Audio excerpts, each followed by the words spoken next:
Good morning. This is Rajsekar Polapragada. In continuation with the audio version of my book, Successful Management Styles of India, how the Indian companies can be best in the world.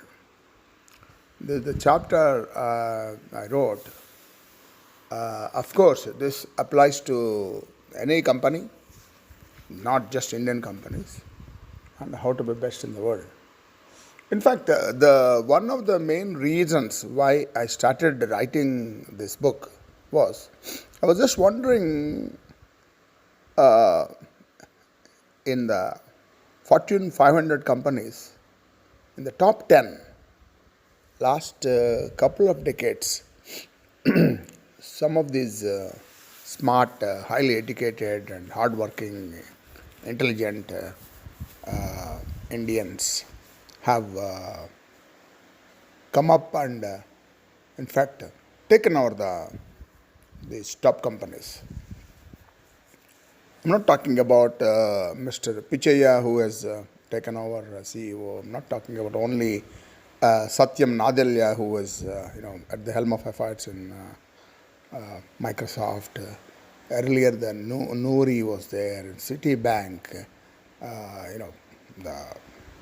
even Visa and other companies. All those people were there. In fact, they were coming up, last a couple of decades. And even if you see the management institutions in US, so there's the number of Indian graduates have increased, and then some of them have come back, like Reliance Mukesh, other people, and then they have started applying their principles in India, and then now Mukesh is the fourth richest person in the world, and then I don't have any doubt soon he'll be the richest. See, as the country economy improves, its people become richer, or the other way around, whereas their people become richer and the country becomes richer. Both are, I would say, hand in hand. Like you see, the first billionaire in US was the first billionaire in the world also. He is Rockefeller. So similarly, the company which is reached the $1 trillion market capitalization, Apple, now recently have become the first company to reach 2 trillion market capitalization. The same Apple under Tim Cook.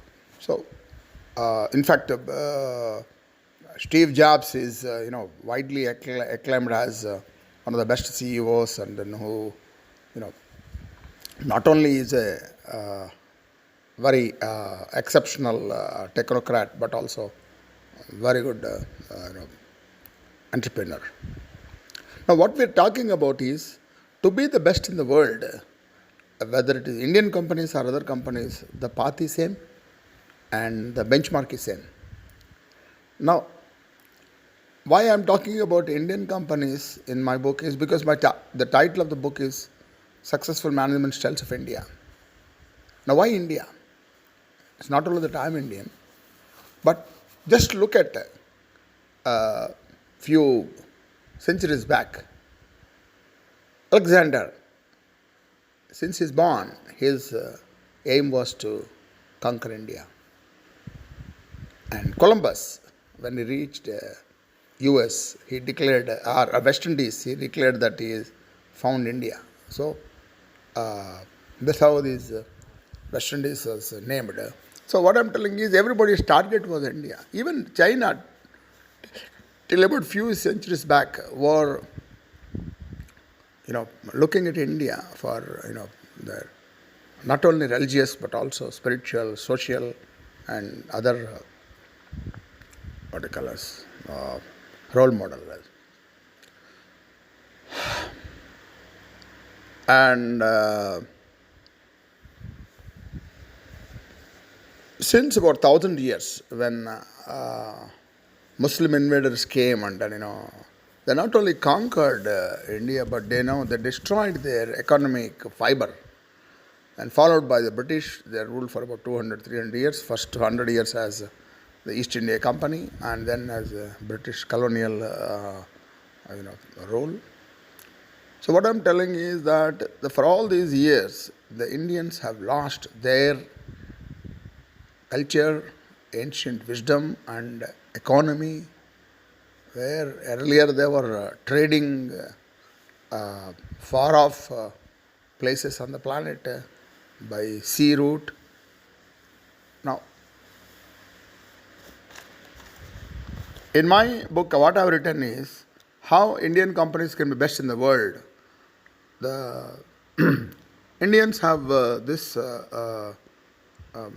distinction as coming out with innovative ways of reducing the cost, as well as innovative ways of solving the problems. In fact, if you look at Indian Space Research Organization, ISRO, or the Atomic Commission or Atomic departments, they came out with projects which are of world class with a fraction of the cost which is spent by the West. So, what are the 6 things that they can do well?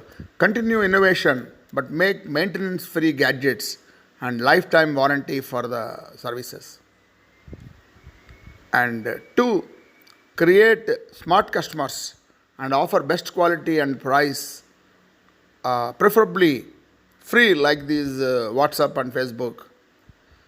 The third one, talking about accountable social responsibility, learn to deal with corrupt bureaucrats, empowerment, and involving rural sectors, revive the rural economy as Gandhi had dreamt. The match employee loyalty with the employer loyalty, because Indians are known for their loyalty in their employees, but the companies have to match their. There are, of course, few companies like Tata's who have employed their companies with 3-4 generations of people. So what I'm saying is that, so these are the things which we can do, and of course, without saying, unless the employees who work for the companies become best, and employers become the best employers or the entrepreneurs, so we can't expect the companies to be best. So what Indians have to improve, they have to learn to work in systems and procedures. They have to improve their adaptation, better systems, better procedures, and better technology, and social responsibilities. Unlike some capital countries where the richness is achieved, but the social distribution was not there. So another thing is also about this inefficiency and the copyrights, and those are all things which India has to improve. The employee development. So with a large population in India, the employable workforce is more, and with different educational and skill levels. So we have to improve that. And better quality of education and skill development is important. And most important is they have to focus on the safety, quality, and the environment. Okay, so employees to be best. Of course, one has to improve their skills and work hard and intelligently.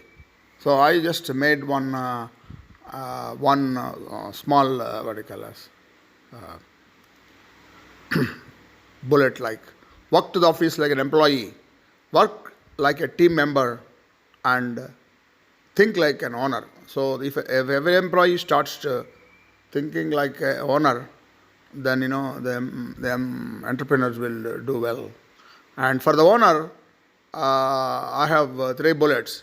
Enter the workplace like a worker, because unless owner shoulders the responsibility for work as well as the responsibility, then you cannot inculcate the uh, enthusiasm and loyalty among the employees. Then treat employees as partners and think out of box like an innovator. So it's very, very important. Uh, and then more important thing about the seven C's for a successful leader. In fact, this is something which is required for an ethical business as well as the acceptability of a leader. That seven C's are character, commitment, courage, communication, compassion, compromise, and control. Let's briefly go through. The character should be impeccable, and it should be a leader has to be a role model, and commitment to goals and can-do attitude. The courage is very important, but courage with caution is desirable. Then communication, which has to be two-way, and the compassion and care for people. Compromise with the targets, but not with the principles, and the control of self. In fact, this is something which I would tell the all the people, which is highlighted in most of the Indian scriptures, that one has to control his urge to dominate, and one has to control his emotions, not just motivate but inspire people. So then briefly a peep into the second and third volumes, which are talking about Indian business rising. So from 47, when India got independence, to 91, the Indian growth rate has been around 4 and 5%. But then after the economic reforms, it has reached even, in fact, even 10% also at one time.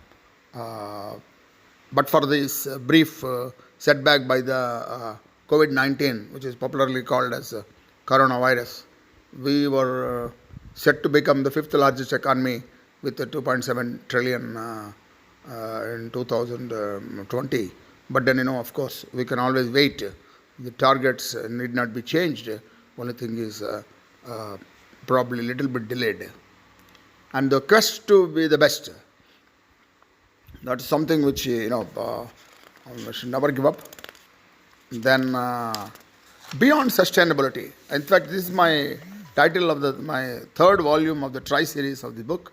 So I don't approve this survival of the fittest theory, and there is abundance theory, and then we have enough. Only thing is we have to go for sustainability and not the consumerism type of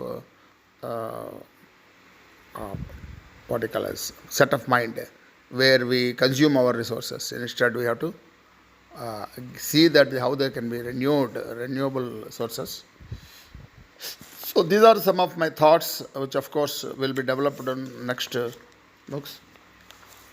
So other than that, I think probably I have covered many of those chapters in the previous my audible form. So thank you very much, and I would expect the youngsters of India to be entrepreneur, because in the ancient India there was no employment scheme like in the West. It was only the army and a couple of courtiers used by the king, and the rest are all in their own professions. Most of them are in their own family profession. Some of them were, of course, went abroad, and then they brought laurels for their country. But in general, India was an individual, professional, and competent society where each one tried to excel in their quality. And some of those, innovations are still, valid today. Aryabhatta, who was the expert in astrology, was earlier to 6th century, and the history has to be reviewed and rewritten to get the facts. And average Indian knew the earth was round and it is not the center of the universe, whereas West has come to that conclusion in the 14th century. There are hundreds. I can give examples where Indian technology and science knowledge is far ahead of the others in the world, but which has taken a beating because of foreign rule last 1,000 years. And no doubt in my mind that India will be top of the world again. And for that, we all have to work, and all the best. And this I conclude the last chapter of my book, Successful Management Styles of India, Volume 1. And what is different? What is different is that we have to try to be the best in the world. Okay? And the efforts, ethics are both important. Thank you. Signing off, Rajsekhar, Polapragada.